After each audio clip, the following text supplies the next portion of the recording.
Chairperson. Morning, everyone. Pleasure to be here, invited by the talk as the nomenclature has changed. So I'm going to talk about the updates on metabolic dysfunction associated steatohepatitis, also known as MASH, and what are the implications for diabetes. So the new nomenclature was brought on by the American Association of the Liver Diseases. And the reason they felt this was required is because fatty liver doesn't exist by itself. It also has metabolic complications associated with it. So if you look to the left side of the slide, this is where we call it the metabolic dysfunction associated steatotic liver disease, or MASLD, and metabolic dysfunction associated steatohepatitis, or MASH. The previous names were non-alcoholic steatohepatitis and non-alcoholic fatty liver disease. And what the organization, the hepatologist, felt was that it was stigmatizing to call, say, somebody is non-alcoholic versus somebody is alcoholic. So they changed the name to metabolic associated. And the second reasons are that there's metabolic complications associated with this condition. So it didn't make sense to call it non-alcoholic. So that was the reason they changed it. I only have 20 minutes, so I can't dwell more on it. But on the right-hand side of the slides are the other causes of liver disease, which could be drug-induced, monogenic diseases, could be alcohol-associated liver disease, known as ALD, could be cryptogenic. So once you rule out all these causes of liver disease, then you focus on the metabolic dysfunction. So make sure you rule out the other causes, autoimmune, hepatitis, etc. So categorizing steatotic liver disease. Now, why did this nomenclature change? Because we found that most of these people had steatosis identified by imaging or biopsy, whatever you choose to do, and they had cardiometabolic risk criteria. So the adult cardiometabolic criteria, at least 1 out of the 5, if they exist, and they are listed on the right-hand side. So for, Asian populations, like in this country, the BMI would be considered 23, greater than equal to 23, because it is 2 cutoff points different from the white Caucasian population. And fasting glucose is over, or, greater than 100, or 2-hour post-load glucose is blood pressure greater than 130/85, or any antihypertensive treatment, plasma triglycerides greater than 150, or lipid-lowering treatment, or HDL cholesterol, which is less than 40, or they are taking lipid-lowering agents. So if they have any of these adult cardiometabolic risk criteria on the right-hand side, even if one of them, then you should consider steatotic liver disease. And if you think they have this, then look out for any other causes of steatosis. And if the answer is no, then it's likely to be the metabolic dysfunction associated steatotic liver disease, or MASLD. If there are any other causes, yes, then you have to think about alcohol, etc. intake. And then if none of these exist, then it could be one of the other causes, like I mentioned, autoimmune or cryptogenic or anything. So why is this a big problem? Why do we think about it in this country and in US? If you look at any country in the world, any continent, there is a ton of people who have MASLD. Almost 30% is the pooled prevalence of MASLD. And if you look at, South Asia, East Asia, Southeast Asia, everywhere, Asia Pacific, or you go to North America, where I come from, it's about the same. So this is very important for all of us. It's a global issue. It's getting worse by the day. Prevalence of MASLD and MASH in the United States and around the world is increasing. And a lot of meta-analysis has been done. This was published by my good friend Zubair Yunosi, and he shared the slide with me. So this is why we are talking about it today. So then, what is the natural history of MASLD and MASH? So, on the very far left, you see a healthy liver. And then as hepatitis sets in, so they have, they have the fat vacuoles start increasing, or they have steatosis, so inflammation is setting in. So when you go from this healthy liver to the far right, which is hep cancer, which is the worst form, it takes a long time to happen. So, if you look at this, for F1, 24 years approximately to get to where it's decompensated cirrhosis, versus F0 is 33 years. So it's a very silent disease. It progresses very slowly. People come to the doctor's office with no symptoms sometimes because they are completely asymptomatic. They'll come and report that they have fatigue, especially women. They'll come and say, I'm very tired all the time. I don't know why I'm tired all the time. So don't ignore them as this is fibromyalgia or it's all in their head or whatever. Run some tests to see whether there's any problems. So it is very slow progressing and it's a chronic disease just like diabetes is. So it often gets missed, and it gets missed in my part of the world as well. So what are the long-term outcomes of mortality in MASLD? So if you think about as you go up this graph, so look at the top part of it. So, where you see liver-related among MASLD, extrahepatic cancer, and CVD. So CVD is the most important cause of death from MASLD or mortality, and it accounts for about 66.4% is the CVD, extrahepatic, and liver-related. This is for people that have MASLD or before, as used to call them, NAFLD. If you look at what is the impact of cardiometabolic risk as related to MASLD, so if somebody has no metabolic syndrome features, then you see their survival outcome is pretty good. And as you pile on those metabolic, risk factors, so one risk factor or two or three or four, the survival curve goes down. So it's very important to look at all these metabolic risk factors that increase the mortality of these patients. What are the fibrosis stage predictors for major adverse liver outcomes and mortality in patients with MASLD? So if you look at the liver-related mortality, and this was a meta-analysis done by Taylor's group, and it showed that they took 7 studies and they looked at the relative risk. As the fibrosis stages are going up, liver mortality goes up, and all-cause mortality goes up. So it is a no-brainer that you have to look for this. You have to try to manage these patients and see what you can do to prevent fibrosis and cirrhosis in these patients. And not all will get it, but it's the important part to remember is the pathophysiology is not yet very well identified. So we don't know who are those patients that will get cirrhotic, who are the patients who will get fibrosis. So it's important to look at this as a whole picture and see who are the patients you can manage better. So if you look at some of this regression of fibrosis, no-brainer leads to improved clinical outcomes. So once you bring down fibrosis by any means, you can improve the clinical outcome of the patient. And I'll talk about this in some details. So what are the staging and monitoring for fibrosis? And, in the Western world now, we're pushing for non-invasive biomarkers. We don't want to put needles into people's liver. Where I worked at Mayo Clinic, we stopped putting people through liver biopsies many years ago. We just stopped because we didn't know how to treat them. But, in the rest of the world for clinical trials, the FDA, at least the US FDA, wanted liver biopsies. So all trials required liver biopsies. But now we are trying to move far away from liver biopsies, so do these non-invasive tests. And I'm sure many of you are familiar with all this, so I'm not going to talk about it in great details. But the FIB4 is the one that most of us recognize as pretty good in adults. We cannot apply it to children. So that's very important to remember, unless they are the higher adolescent age groups. So very young children, you can't apply this because, as you see, it is, composite of age, platelet counts, and the AST, ALT levels. Now, if somebody's score is less than 1.3, then they have very low probability. So you may just bring them back a year or two later for a follow-up. You don't need to do anything with them. If they are between that 1.3 and 2.67, that's what we call the indeterminate, meaning you are not 100% sure what's going on with these people. So you may need to do additional screening. And if the FIB4 comes 2.67 or higher, then definitely they have high probability of having high amounts of fibrosis, which is F3, F4, which is where all the hepatologists get very excited.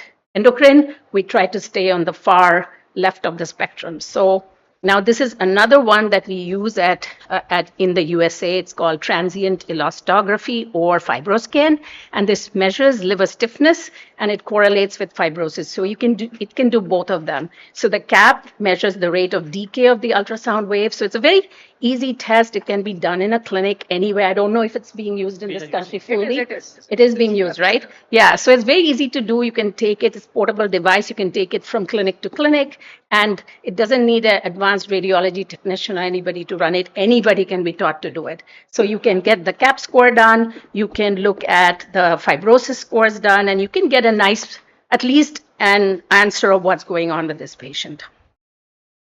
The other thing that we do is enhanced liver fibrosis score, ELF score. And ELF score in USA is being used by hepatologists, but it's very expensive. And sometimes, yeah, I can understand it's very expensive in USA, and many insurance companies don't even cover it. But this is still something that AASLD wants us to push everybody to understand. So I won't go into the details of this because you're unlikely to be using it, but we use it in the US.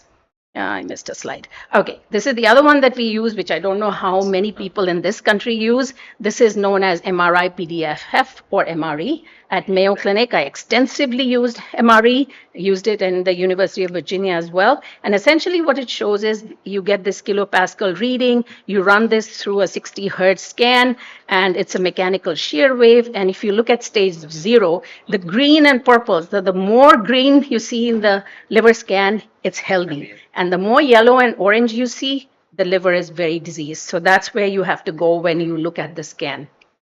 Now, how does it predict outcomes? So this is why we're pushing for FIP4, which is very easy to do. Everyone gets a blood test on their patients. So you can put the score in. The app is on everyone's phone. You can have it in the EMR. At our institution, we have it in the EMR. So any doctor, when the patient comes to see them in the clinic, the FIP4 pulls up and it says whether the risk is low or high. And the doctor can take some measure of what to do next. But even if you don't have it, you can download the app on your phone and you can use it. So the higher risk with increasing FIP4 is pretty much very clear in the longitudinal follow-up study that was done over a year. And that's what I'm showing. Similarly, with transient elastography, it shows that you can predict outcomes. So you can follow these patients and you can see that how you can monitor them, their progression, and ELF as well, which I won't go into much. So if you go into the AASLD practice guidelines, they recommend the use of these non-invasive tests for staging. And basically, depending on the stage, you go one step at a time. And this is very nicely published in hepatology by one of my friends, Mary Rinella. And you can read this publication. I'm just showing you the cartoon. It's very complicated. But nevertheless, once you get the idea, if you run a FIP4 and you see that the score is a certain range, then if they are clear-cut, have fibrosis, you know what to do next. If they're indeterminate, you run a second NIT, and if they are low risk, then you just follow them up later on, and I'll explain that in a second. So the use of common NITs, as was suggested by all the three, EASL, EASD, EASO, they all said the clinical practice guidelines are if the patient has type 2 diabetes, and most of us know that 50% of our patients who have MASH have diabetes as well. So there's a big population of endocrinologists that get to see these patients who have type 2 diabetes and have MASH or MASLD. So if they have diabetes, they have obesity, or they have one or more cardiometabolic risk factors, or they have persistently elevated liver enzymes, then you must follow this guideline, and you should, at least try to follow the guidelines. And I know the Indian guidelines will be discussed tomorrow, I think, by one of the speakers. So this is what at least the European and the American guidelines are. So for non-invasive parameters for advanced fibrosis, again, these are all the parameters, the cut points. I just summarized them in a slide so that you can review this. Now, how do we manage these people? I know others are talking about specific management, but I'll give you the mantra that all of us follow, that the most aggressive form of lifestyle modification that you can think of. So you must treat them if they're overweight or they are obese. If they, you have to make sure that you aggressively manage them. So don't wait for them to get fibrotic, because then it's kind of the horse has left the barn. So treat them very, very strictly, diet, physical activity, and provide them a multidisciplinary care. And I'll touch upon them very briefly. I don't know what's my time? 5 minutes. I have 5 minutes left? Don't have time, but 5 minutes, I think. 5 minutes more. Okay, I should be able to do it. That's why I'm speaking very fast. So, the effect of Mediterranean diet has been shown to be, above all, the best for treating people with fatty liver. I did a study many years ago when I was at Mayo, and I gave people just MUFA, so like olive oil. And I put one arm in olive oil diet, one arm in a fiber diet, and one with just the regular Midwestern carb diet. And I found that just giving people more olive oil, which is source of MUFA, brought down their fat in the liver in people who had pre-diabetes. So without a shade of doubt, Mediterranean diet outperformed any other diet for lowering fat. What about weight loss beyond lifestyle modifications? So you must aggressively treat people for their weight. Make sure if they are, can go for a gastric, a more like invasive type of procedure, then you may recommend that, at least in our countries, in Western world, in US where I work, our patients have very, very large BMIs and we can't treat them any other way. Then we do recommend gastric bypass, but my good husband will tell you all the complicated patients show up at his doorstep with post-bariatric hypoglycemia, and he has to manage them. So there are pitfalls of any kind of treatment that you're trying to give your patients. The recommendations for physical activity, definitely you must prescribe them vigorous intensity physical activity, not just walking around the block, and that will help with liver fat, with cardiovascular health, improve their body composition, cardiorespiratory fitness, and it would also improve their quality of life. Now, what about the drugs? Everyone else is going to talk about it, so I won't tell you details about it, but if they have type 2 diabetes, you might consider GLP-1 receptor agonist, SGLT2 inhibitors.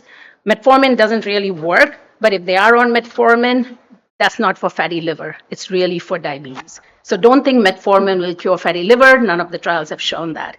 And of course, if they have decompensated cirrhosis, then they need to be on insulin. You can't give them anything else. Treat their dyslipidemia with statin therapy, and of course, treat their obesity. It's very important that you treat the cause of their overweight and their metabolic dysfunction. What about the ASLD guidance on medications? As I mentioned, semaglutide, the hot drug on the market. Everyone's on Ozempic. So, everyone talks about it. So, there's semaglutide for type 2 diabetes, obesity. Pioglitazone in a very short number of patients has been seen to be helpful. Kenkusi has shown that.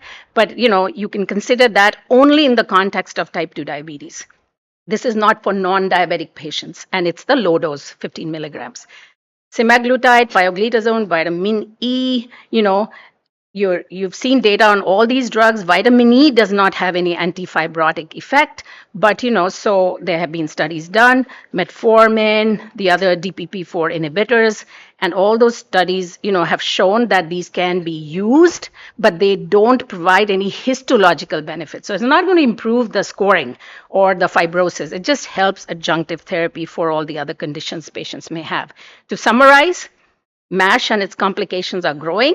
NIT algorithms can be used to risk stratify patients in a cost-effective manner. Management of risks associated with MASH requires a multidisciplinary team. So you have the primary care physician, very important, exercise specialist, management team with GI hepatology, diabetologists, obesity medicine, bariatric, surgical, endoscopic patient, doctors. Behavioral health is very important because these patients gain weight, lose weight, then they gain again. So behavioral health, nutrition experts. And of course, now we have the first drug which has been approved by the US FDA, resmetirom, which I think somebody else is going to speak about, which is treatment of non-cirrhotic MASH only who are at risk for adverse outcomes, and they must have F2, F3. And the FDA label says they have to have a biopsy. So that is important for that drug. Identification of these patients and linking them to a liver specialist for management of the liver disease is important, but endocrinologists and PCPs are their first line of management. There's 2 papers that I co-authored. I can ask you to look at these. One is the American Association of Clinical Endocrinology Practice Guidelines for the Diagnosis and Management. Those days it used to be known as NASH. And then I wrote a review, Mayo Clinic Proceedings, which hasn't really changed. If you read that, even though the name has become MASH now, the management of this condition hasn't really changed. So thank you for your attention.